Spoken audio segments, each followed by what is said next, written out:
have actually experienced it more than once. I have had a knife to my neck. We don't have Burger King. If you ever visit Zambia, I'm sorry to break this down to you, but it's good you come prepared.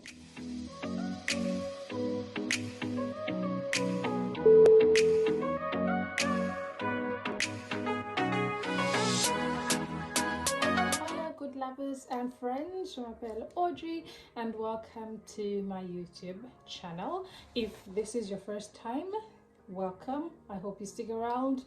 Please subscribe, check out my videos if you like any of them. If not, leave a comment and see where I can improve. If you're not new here, thank you so much for the support. In this video, this is a super spontaneous video. I just had this idea and I'm like, let me talk about this. Let me make a video about this. I'm going to say the difference between Zambia and South Africa. I lived in South Africa for 4 years. Yeah, for 4 years before I moved to China, so I know a thing or two. Let's do this. The first thing on my list, the differences between Zambia and South Africa, is the language. English versus vocabulary.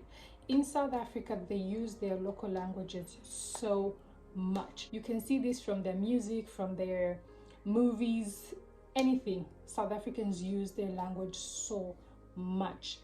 Xhosa, Zulu, even Afrikaans a lot compared to, they do use English, but you go to the supermarket, the tailor is speaking to you in their language first before they speak to you in English, or at least I would say maybe 70% to do that. Not that they can't speak English, they speak English very well, very proper, but their language is kind of like this first instinct. Unlike in Zambia, it's the numbers is the same but opposite. We got like 80% English, English, English. Strangers meet friends the first time, English, English, English. English is like the top thing. And then, we throw in Bemba and all of that. You would even find a lot of Zambians who go, oh, I can't speak the Lungo language. Oh, I can't speak this. And personally, I think it's a bit, I'm not judging, but I don't get it. Maybe because I love language, so I generally don't get it. Like, what do you mean you don't speak the language? You don't even understand? Yeah. Second is stores, and shops. We actually don't have as many high-end stores in Zambia as they do in South Africa, if at all. Do we have it? Okay, depends with the high end. There's like there, and then there's like there, and then there's like there. We have, I wanted to say we have Mr. Price, and we have Legit, and we have Jet. But then are those even high-end stores, guys? No. Those are just, regular dagger. I'm talking high-end stores, Gucci, Louis Vuitton. South Africa has some of those things, South Africa, Joburg, Cape Town, Durban, at least you find this and that. They have, you find Zara, H&M. For us, does South Africa have... Okay, the other thing here, let me mention, I left SA. It's been a while, so I may get some things wrong. By some things wrong, I mean, I can't remember if they have Zara. I don't think South Africa has Zara. But they do most certainly have a lot of stores that we do not have in Zambia. The third reason, just like stores, is food chains. South Africa has a lot of food chains that we do not have. And if you travel like myself, or at least you've been out of Zambia and you've had all of these other experiences, it can be a little frustrating to want something and crave something and then you can't have it here. We don't have Burger King. If you ever visit Zambia, I'm sorry to break this down to you, but it's good you come prepared. We don't have Burger King. We don't have Starbucks. We don't have McDonald's. We don't have McDonald's. I'm not sure if South Africa has Burger King, at least now. Before, I can't remember. I'm not sure. I'm going to insert somewhere if I find out if they do. I can't really remember. I'm not sure if South Africa has Burger King, but South Africa has McDonald's. That's the first place I ever tried McDonald's. We don't have McDonald's in Zambia. Shoot, nothing, nada. We don't even have something that looks like it. However, we have some pretty good burger spots, especially in Lusaka. I've actually made a video of which place has the best burger because there's a couple of burger outlets. I'm going to insert that video in the description box below as well. Please check it out and let me know what you think. I ended up picking what I thought was my best and worst and all of that. But yeah, the fourth reason differences between South Africa and Zambia is infrastructure. We are obviously a developing country, a third world country. We are still developing, but South Africa is ahead of us. Well, now considering all the things that have been happening, you know, the chaos, the burning, the xenophobia, all of that, they're destroying their country and setting themselves back while we're moving forward. So we're going to find each other somewhere. Otherwise, South Africa is quite ahead of us. Not to say that Zambia is bad. This country, guys, it's a nice country. Visit Zambia. You're gonna love it here. One thing's for sure though, Zambia is welcoming. That I can guarantee you. You will visit, you will come, and you will feel welcomed. The fifth reason, safety. I think this one is easy. This one is known, not that it's easy. This one is known. I mean, in the last 2 years that I've been back home, it's 2 years now, the last 2 years that I've been back home, obviously this violence has popped up here and there, this has happened, but in comparison to South Africa, I would say by far Zambia is safe. And I'm not just saying this because everybody says it. I'm saying this because I have actually experienced it. I have actually experienced it more than once. I have had a knife to my neck. Guys, I have been robbed in some of the most traumatizing way in South Africa. And when I think back to that day,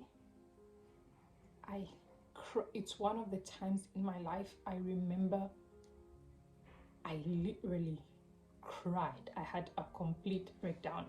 You know what, when it happened, I don't know, should I tell this story? I'm gonna waste time. Okay, I'm gonna cut it short. When it happened, I was going to the cinema. There's a house there, there's a house there, there's a house there. So, you know, it's one of those quiet areas, you know. People don't just pass anyhow, but people do pass and buses pass. And I was waiting for a bus. A taxi, bus. So this guy comes, and this was the third time it happened. The first 2 times I got robbed my phone, people always told me, oh no, you should refuse, you should talk back, you should do this. So this time around I was like, hey, and I was actually on a phone call. This guy comes, hey, you know, give me your phone. I'm like, no, it's my phone. I can't do that, because now people are like, you should talk. I'm like, no, I can't do that. Before I know it, there was a whole knife to my neck. It was a Nokia E63. If I'm not mistaken, guys, I could have died over a Nokia E63. Today, I'm using an iPhone 11. 13 is about to come out. Praying. But anyways, you know, I could have died over an iPhone 11. Over a Nokia E63. Guys, knife to my neck. I just gave the phone, and the person I was talking to actually heard me being robbed.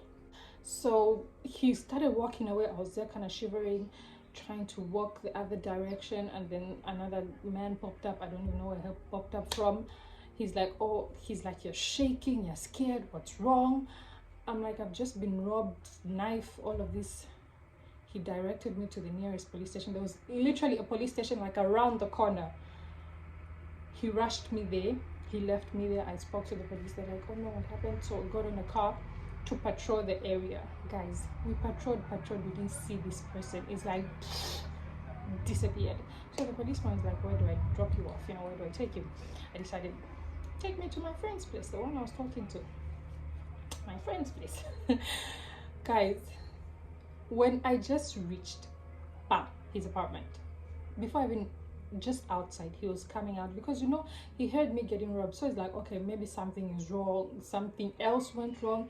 He was heading to my place, and then the minute I saw him, it's just that thing where you see a familiar face. Guys, I had a complete breakdown. When I tell you I cried, these eyes, I have tears. I cried. Let me end there before this makes this whole video about being robbed. Its reason is freedom. The South Africans are very, not freedom, I mean, liberal. South Africans are very liberal, and that's in their music, their movies, their art, their fashion sense, gayness, you know, being gay in South Africa. South Africans are so liberal about such things. They're just out there, in your face, in the open. It's all okay. In Zambia, there's people are opening up now to certain things, but there's still that limit of, no, you can't do that. This is not about to happen here. I mean, we're a Christian nation. Yeah, otherwise South Africa is very liberal. That's in their people, their celebrities. It's just, I kind of like that. And if you're artistic, you love art, you love fashion, it's a fun place to visit. They're liberal, and yeah, we're not as much here, or at least then, because since I left, I haven't visited. Seventh reason is public transportation.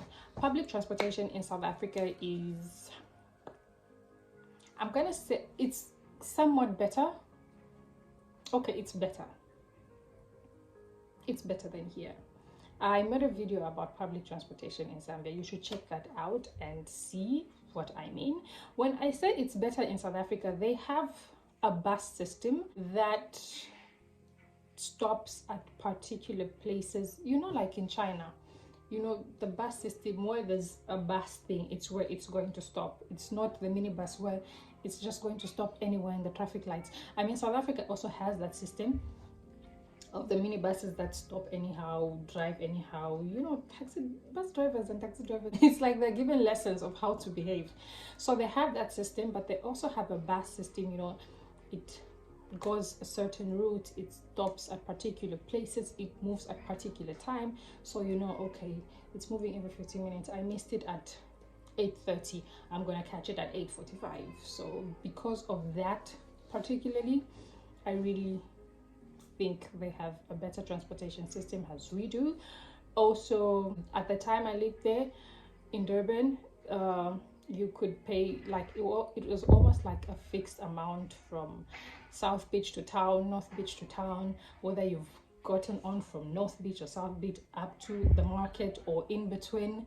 In Zambia, we kind of have, if you got from town up to Mandahill, you're paying a different price from someone who's got from Mandahill up to Charleston and all of that. It's a bit nonsense sometimes. Depends where you're looking at it, but yeah, if you're going far, you would say yeah. If you're going close by, you'd be like, look. Eighth reason, this one is not a reason. I think that's all of my reasons, all of the differences between living in South Africa, my experience at least living in South Africa and back in Zambia.